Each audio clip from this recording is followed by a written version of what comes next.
Hello everyone, once again welcome back to our YouTube channel Tech Gyan. आज हम पढ़ने वाले हैं वर्किंग ऑफ पाइथन। तो आइए स्टार्ट करते हैं। स्टार्ट करने से पहले अगर आपको हमारी वीडियोस पसंद आ रही हैं तो please don't forget to like, share and subscribe. So इससे पहले कि हम पाइथन की वर्किंग को पढ़ें, आइए कुछ टर्म्स को समझ लेते हैं। ओके, सो आइए स्टार्ट करते हैं। फर्स्ट टर्म है बाइट कोड। होता क्या है? बाइट कोड क्या है?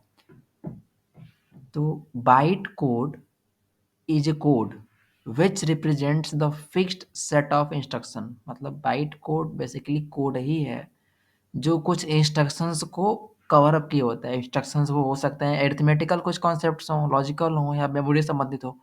मतलब कि कोड ही होता है बेसिकली, वही बाइट कोड है। मतलब कोड का कलेक्शन है। सेट ऑफ इंस्ट्रक्शन जब किसी कोड में दिए गए हों तो उसी को बाइट कोड कहते हैं।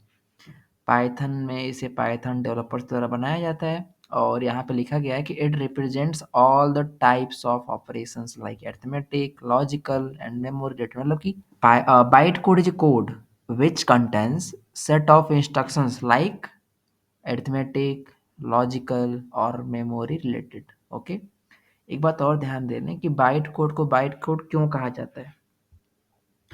तो यहाँ लिखा गया size of each byte code instruction is 1 byte. मतलब प्रत्येक बाइट कोड की जो साइज होती है ना वो 1 बाइट होती है और यही कारण है कि हम उसे बाइट कोड कहते हैं। हम जानते हैं कि एक बाइट में कितना होता है, 18 बिट, सॉरी 8 बिट होता है। जी बाय मिस्टेक लिखा गया है, लिख दिया गया है, मिसप्रिंट है। 8 बिट होती है, इसीलिए हम इसको बाइट कोड कहते हैं। मतलब प्रत्येक बाइट कोड की साइज 1 बिट होने के कारण हम इसे बाइट कोड के नाम से जानते हैं। और द मोस्ट इम्पोर्टेंट थिंग कि हम बाइट कोड की एक्सटेंशन जो होती है ना वो .pyc होती है। ये ह्यूमन के अंडरस्टैंडेबिलिटी से बाहर है। कोडर से समझ सकते हैं but not completely, partial part. Okay, next है पाइथन कंपाइलर। कंपाइलर, पाइथन में कंपाइलर होता क्या है आइए देखते हैं। A python compiler converts python source code into byte code. Source code को आप अच्छी तरह समझ रहे होंगे, अगर नहीं समझ रहे तो ये समझते हैं। सोर्स कोड कुछ और नहीं बल्कि जो हम कोड लिख रहे होते हैं ना, प्रोग्राम, उसी को सोर्स कोड कहते हैं। जो हमने कोड लिखा है वही सोर्स कोड कहलाता है। सोर्स कोड को बाइट कोड में कन्वर्ट करता है कौन? Python compiler. ओके, और पाइथन में कंपाइलर को एक बहुत ही खास नाम दिया जाता है, इंटरप्रेटर। क्लियर? इसके बारे में हम इससे पहले वाले लेक्चर्स में पढ़ चुके हैं। इंटरप्रेटर होता क्या है इसके बारे में हमने पढ़ा है, बट फिलहाल में आप ये जानिए कि पाइथन कंपाइलर्स को ही इंटरप्रेटर कहते हैं। ओके, पाइथन में डिफरेंट डिफरेंट प्लेस पे डिफरेंट डिफरेंट कंपाइलर्स का यूज़ किया जाता है। जैसे कि सी पाइथन कंपाइलर है, राइट? जे पाइथन भी क्या है? कंपाइलर है। आयरन पाइथन कंपाइलर है। ऐसे बहुत सारे कंपाइलर्स हैं, जस्ट लाइक एनाकोंडा, पाईपाई, ईटीसी। अंतर क्या है? तो एक समझ लेते हैं कि सी पाइथन कहाँ यूज़ की जाती है। जो मेन पाइथन हम पढ़ मतलब बेसिक पाइथन में सी पाइथन कंपाइलर का यूज़ किया जाता है। Clear? J Python, J for Java, simple है। मतलब जब भी हम पाइथन को जावा के साथ एसोसिएट कर रहे होंगे तो उस समय जे पाइथन कंपाइलर का यूज़ किया जाता है। वहीं पे अगर डॉट नेट के साथ रिलेट कर रहे होंगे पाइथन को तो at that point of scenario iron Python का यूज़ किया जाएगा। ऐसे ही आयरन एनाकोंडा पाइथन है, पाई है, ईटीसी। ओके, अब आइए फाइनली हम समझते हैं वर्किंग ऑफ पाइथन के बारे में।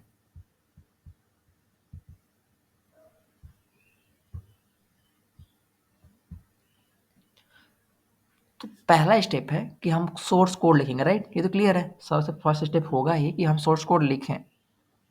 अब सेकेंड स्टेप क्या होगा कि सोर्स कोड को कंपाइल करना। तो पाइथन कंपाइलर द्वारा सोर्स कोड जो होगा उसको क्या किया जाएगा? कंपाइल किया जाएगा। अब कंपाइलर का काम ही क्या है? आप समझ रहे होंगे। अब Python compiler in the sense की इंटरप्रेटर, राइट? क्योंकि पाइथन में कंपाइलर को इंटरप्रेटर के नाम से जाना जाता है।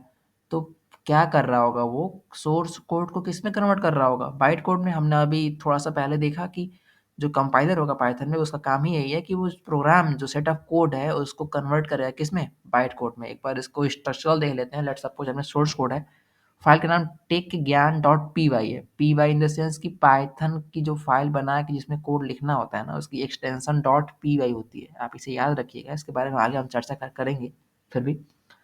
तो कंपाइलर द्वारा चाहे वो सी पाइथन, जे पाइथन, जिस हिसाब से जो हम पढ़ रहे होंगे उस हिसाब से कंपाइलर यूज किया जाएगा। तो कंपाइल किया जाता है और कन्वर्ट किस में होता है, बाइट कोड में। तो जैसे ही बाइट कोड में वो फाइल बनेगी ऑटोमेटिकली उसका एक्सटेंशन कुछ ये हो जाएगा, techgyan.pyc। मैंने अभी भी आप लोगों को बताया कि बाइट कोड की एक्सटेंशन क्या होती है, .pyc।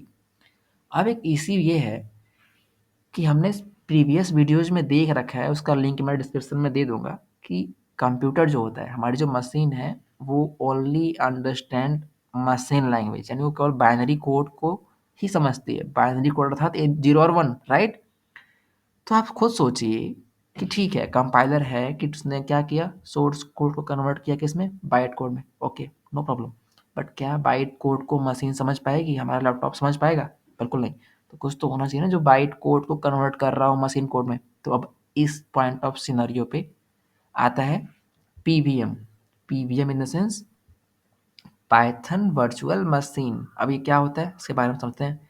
इसका काम है बाइट कोड को कन्वर्ट करना, किसमें, मशीन कोड में। क्योंकि जब तक कन्वर्ट नहीं करेंगे तब तक मशीन, हमारा लैपटॉप, हमारा कंप्यूटर समझ ही नहीं पाएगा, राइट।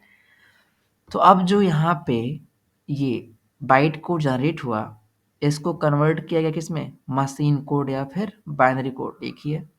किसके द्वारा, पीवीएम द्वारा। और फिर वो क्या किया गया, एग्जीक्यूट किया गया, राइट। तो कुछ इस तरह से होती है working of Python behind scene. लेकिन एक क्वेश्चन है आप लोगों के माइंड में भी आ रहा होगा कि ठीक है, मशीन, कंप्यूटर समझता है मशीन कोड, ठीक है, एक बात और कि हम मशीन कोड लिख नहीं सकते, इट इज टफ, नो।